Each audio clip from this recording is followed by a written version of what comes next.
మాత్రే నమః. నా ఛానల్కి స్వాగతం. సీతాలక్ష్మి ధవళ. మీరందరూ నా ఛానల్ని ఇంతగా ఆదరించి అభిమానిస్తున్నందుకు చాలా ధన్యవాదములు. మనము 1000 శిరస్సులు ఖండించిన అపూర్వ చింతామణి 4వ భాగంలోకి చెప్పడానికి ప్రారంభిస్తున్నాను. ఇంతకు ముందు ఎపిసోడ్లోని చింతామణి ఆ బాలమహర్షి తన చేత చేయవలసిన క్రతువు, వ్రత విధానము, నియమాలు అన్నీ కూడా చెప్పి, మీ తల్లిదండ్రుల తాలూకా అనుమతి కూడా తీసుకుని రావమ్మ, ఒక 3 రోజుల్లో ఈ క్రతువును ప్రారంభించేద్దామని చెప్పగానే చింతామణి రావడము, తల్లిదండ్రులనేమో ఒప్పించడము చేస్తుంది. అయితే కీర్తికాముడు, మంజులాదేవి బాలమహర్షిని వెళ్ళి ప్రార్థించి ఎలాగైనా ఈ క్రతువు మాన్పించుదామని చూడడానికి అనుకుంటారు. కానీ ఈ లోపల మంత్రి అంటాడన్నమాట, ప్రభు, చింతామణి తాలూకా ధైర్య సాహసాలు, పట్టుదల మనకన్నీ తెలిసినవే కదా, మీరు వెళ్ళి అడగడం, తను ఒక నిర్ణయం తీసుకున్నాక మళ్ళీ వెనక్కి రాదని మనకు తెలుసు కదా, మళ్ళీ మీరు వెళ్ళి బాలమహర్షిని అడిగితే ఆయనకి ఏదైనా కోపమో ఆగ్రహమో రావచ్చు, మళ్ళీ చింతామణి మీరు ఇదైపోతారు, అందువల్ల వద్దు మహాప్రభు, ఎందుకు చెప్పాను ఆగండి అంటే, సరే కదా, భగవంతుడి తాలూకా నిర్ణయం ఎలా ఉంటుందో అలా ఉంటుందని వాళ్ళిద్దరూ దిగులుతో ఆగిపోయారు.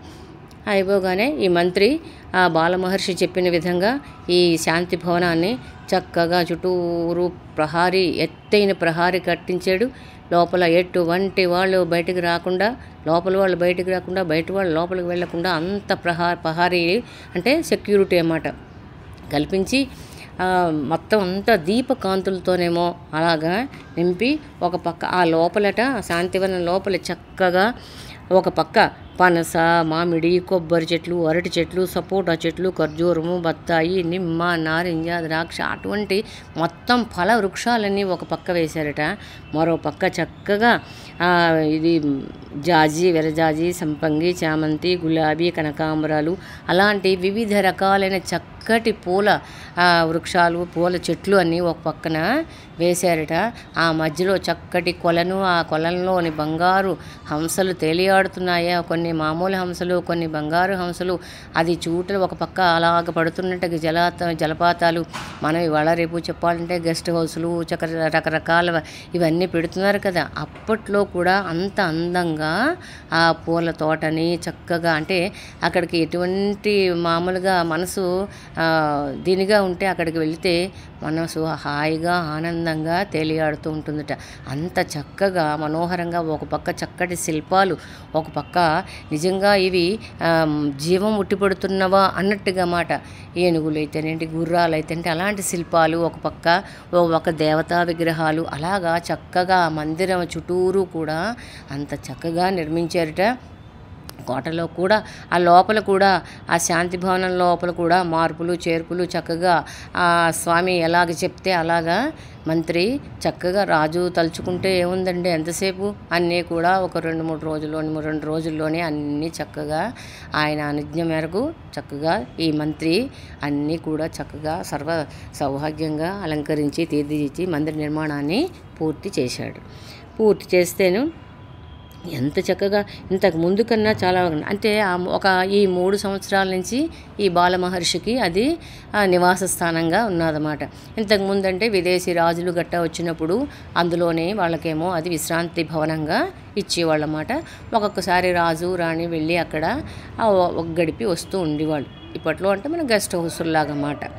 అయితే గురువులు తెలిసిన ఈ చింతామణి వ్రతానికి అనుకూలంగా ఉండేందుకు చక్కగా అన్నీ అయితే ఆ రోజు చక్కగా చింతామణి చక్కగా తలంటి స్నానం ఆచరించి సర్వమంగళకరంగా అమూల్యమైన దుస్తులు, ఆభరణాలు ధరించి, నిజంగా అపర సరస్వతీదేవైనా నా పిల్ల ఉన్నది అన్నంతగా కీర్తికాముడు, మంజులాదేవికి వాళ్ళ దిష్టే తగులుతుందా అన్నంతగా సౌందర్యాన్ని ఎక్కడ రంభ, ఊర్వశి, మేనకలు కూడా సాటిరారట. అంత అందంగా సకల సౌందర్యంతో సకల దీనిగా తొణికిలాడుతూ ఉన్నదట.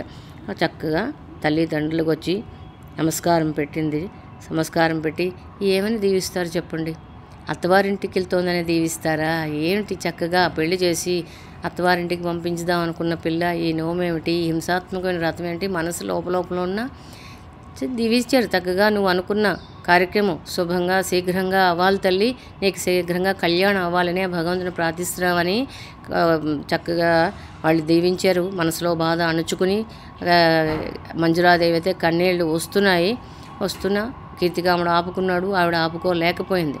ఆగా ఆవిడని దీవించిస్తే వెంటనే శోభ చింతామణి కూడా తల్లిదండ్రులకు సెలవు తీసుకుని వాళ్ళ ఆశీర్వచనాలు తీసుకుని శాంతి భవనానికి గుర్రాలు బండి మీద రథం మీద బయలుదేరి వెళ్తారు.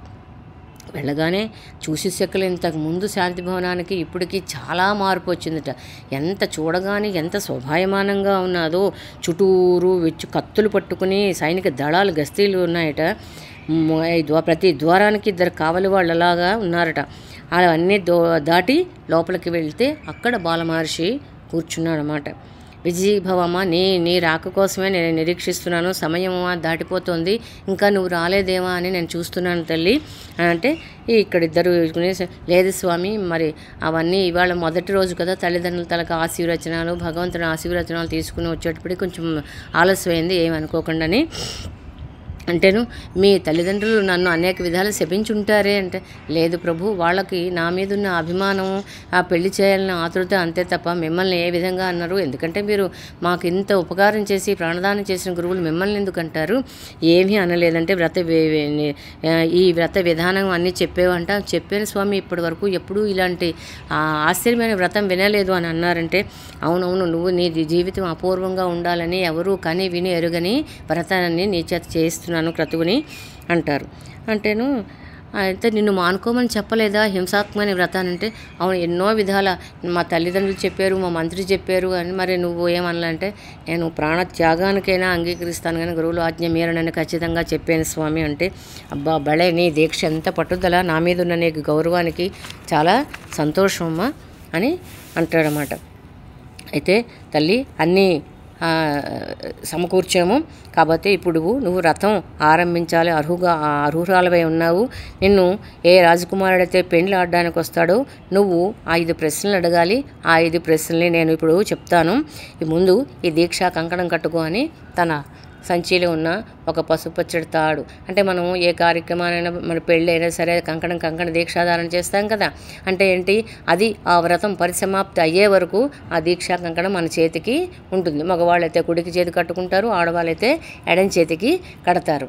అలాగా ఈ దీక్షా కంకణాన్ని బాలమహర్షి చింతామణి ఎడం చేతికి కట్టి, తల్లి ఈ రోజు నుంచి ఈ క్రతువు పూర్తయ్యే వరకు ఈ దీక్షా కంకణం కట్టుకుని నీకు మంచి ధైర్య సాహసాలు ఇచ్చి ఇది క్రతువు చేయడానికి, ఈ సంకల్పించిన క్రతువు నిర్విఘ్నంగా కొనసాగడానికి నీకు మనోధైర్యాన్ని వస్తుంది, నా ఆశీస్సులు కూడా నీకు ఉంటాయని చెప్పేసి ఆ దీక్షా కంకణాన్ని చింతామణి చేతికి కడతాడనమాట.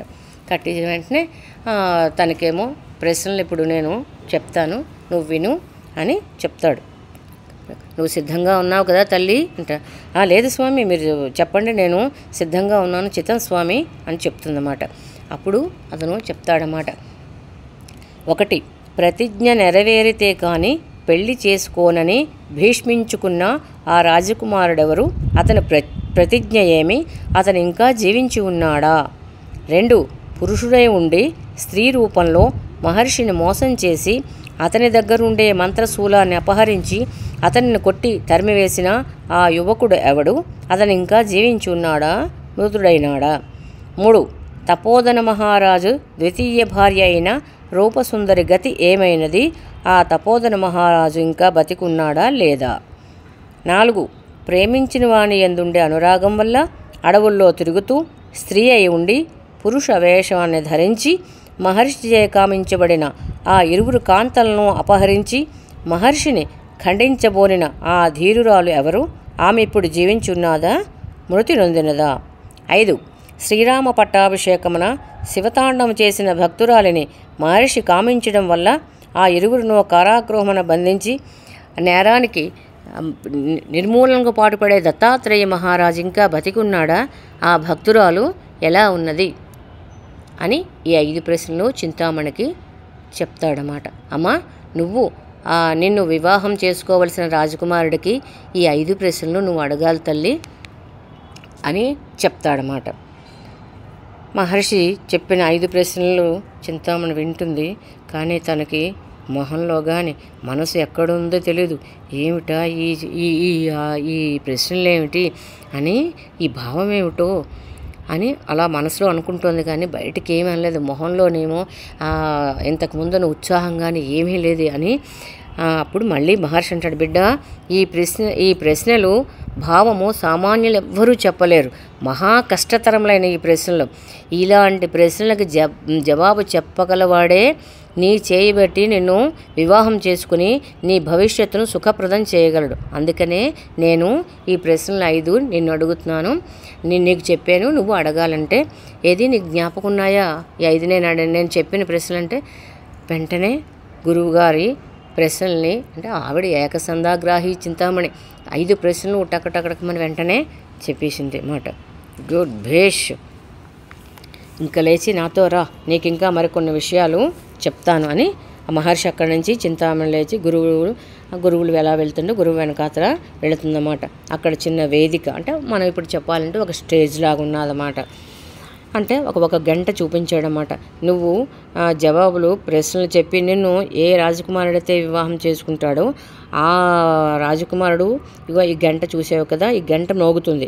ఎందుకంటే ముందు మనం ఇప్పుడు చెప్పాలంటే కాలింగ్ బెల్ అండి. ఆ కాలింగ్ బెల్ ముందు ఇంటికి ముందు ఉంటుంది కదా, అలాగే ఆ బెల్ల కొడితే ఇక్కడ వీళ్ళకి వినిపిస్తుందన్నమాట.